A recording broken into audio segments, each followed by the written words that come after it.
या देवी सर्वभूतेषु शक्तिरूपेण संस्थिता नमस्तस्यै नमस्तस्यै नमस्तस्यै नमो नमः।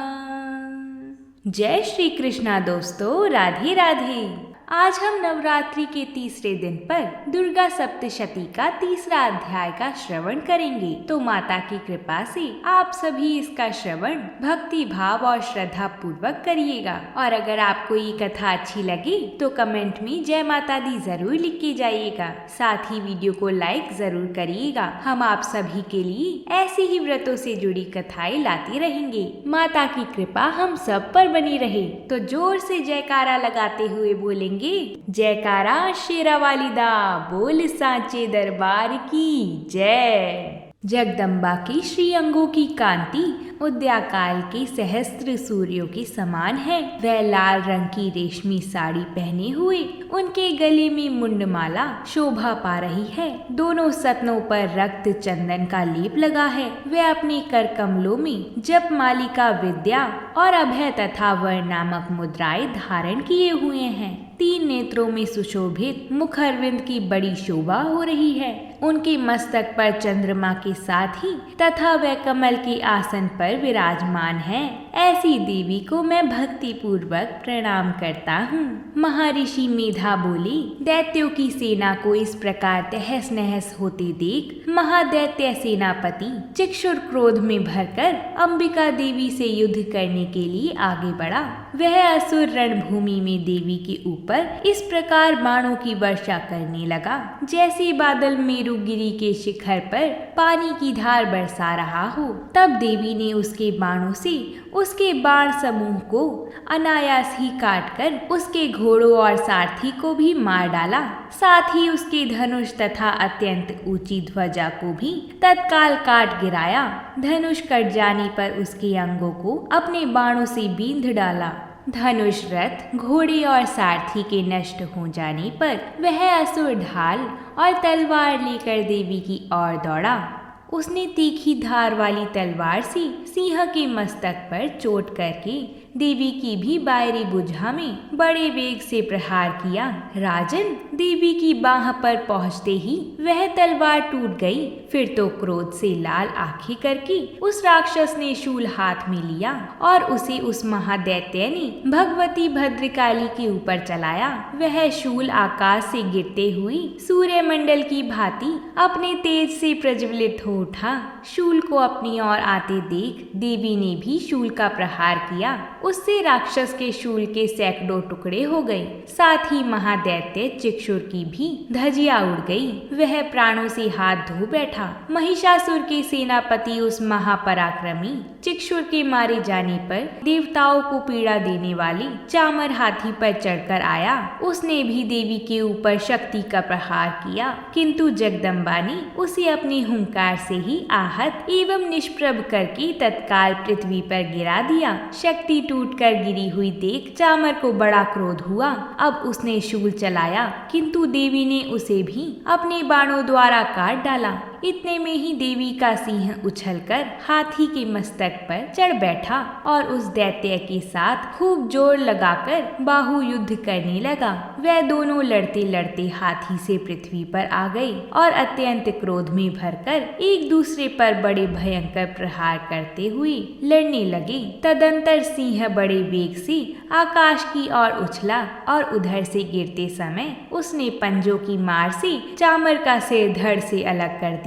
इसी प्रकार उदग्र भी शिला और वक्ष आदि की मार खाकर रणभूमि में देवी के हाथ से मारा गया तथा कराल भी दांतों, मुक्कों और थप्पड़ों की चोट से धराशायी हो गया। क्रोध में भरी हुई देवी ने गदा की चोट से उद्दत का कचुम्बर निकाल डाला। भिंदी पाल से वाशकल को तथा बाणों से ताम्र और अंधक को मौत के घाट उतार दिया। 3 नेत्रों वाली परमेश्वरी ने त्रिशूल से उग्रवीर तथा महाहनु नामक दैत्य को मार डाला। तलवार की चोट से विडाल के मस्तक को धड़ से काट गिराया। दुर्धर और दुर्मुख इन दोनों को भी अपने बाणों से यमलोक भेज दिया। इस प्रकार अपनी सेना का संहार होता देख महिषासुर ने भैंस का रूप धारण करके देवी के गणों का त्रास देना आरंभ किया, किन्हीं को थूथून से मारकर, किन्हीं के ऊपर खुरों का प्रहार करके, किन्हीं किन्हीं को पूंछ से चोट पहुंचाकर, कुछ को सींगों से विदीर्ण करके, कुछ गणों को वेग से, किन्हीं को सिंहनाद से, कुछ को चक्र देकर और कितनों को निःश्वास वायु के झोंके से धराशायी कर दिया। इस प्रकार गणों की सेना को गिराकर वह असुर महादेवी के सिंह को मारने के लिए झपटा। इससे जगदम्बा को बड़ा क्रोध हुआ। उधर महापराक्रमी महिषासुर भी क्रोध में भरकर धरती को खुरों से खोदने लगा तथा अपने सींगों से ऊंचे ऊंचे पर्वतों को उठाकर फेंकने और गर्जने लगा। उसके वेग से चक्कर देने के कारण पृथ्वी क्षुब्ध होकर फटने लगी। उसकी पूंछ से टकराकर समुद्र सब ओर से धरती को डुबाने लगा। हिलते हुए सींगों के आघात से विदीर्ण होकर बादलों के टुकड़े टुकड़े हो गए। उसके श्वास से प्रचंड वायु के वेग से उड़े हुए सैकड़ों पर्वत आकाश से गिरने लगे। इस प्रकार क्रोध में भरे हुए उस महादैत्य को अपनी ओर आते देख चंडिका ने उसका वध करने के लिए महान क्रोध किया। उन्होंने पाश फेंककर उस महान असुर को बांध लिया। उस महासंग्राम में बंध जाने पर उसने भैंस का रूप त्याग दिया और तत्काल सिंह के रूप में वह प्रकट हो गया। उस अवस्था में जगदम्बा ज्यों ही उसका मस्तक काटने के लिए उद्यत हुई, त्यों ही वह खड्गधारी पुरुष के रूप में दिखाई देने लगा। तब देवी ने तुरंत ही बाणों की वर्षा करके ढाल और तलवार के साथ उस पुरुष को बींध डाला। इतने में ही वह महान गजराज के रूप में परिणत हो गया तथा अपनी सूंड से देवी के विशाल सिंह को खींचने और गर्जने लगा। खींचते समय देवी ने तलवार से उसकी सूंड काट डाली। तब उस महादैत्य ने पुनः भैंस का शरीर धारण कर लिया और पहले की भांति चराचर प्राणियों सहित तीनों लोकों को व्याकुल करने लगा। तब क्रोध में भरी हुई जगमाता चंडिका बारंबार उत्तम मधु का पान करने और लाल आंखें करके हंसने लगी। उधर वह बल और पराक्रम के मद से उन्मत्त हुआ राक्षस गर्जने लगा और अपने सींगों से चंडी के ऊपर पर्वतों को फेंकने लगा। उस समय देवी अपने बाणों के समूह से उसके फेंके हुए पर्वतों को चूर्ण करती हुई बोली। बोलते समय उनका मुख मधु के मद से लाल हो रहा था और वाणी लड़खड़ा रही थी। देवी ने कहा, ओ मूढ़, मैं जब तक मधु पीती हूँ तब तक तू क्षण भर के लिए खूब गर्ज ले। मेरे हाथ से यहीं तेरी मृत्यु हो जाने पर अब शीघ्र ही देवता भी गर्जना करेंगे।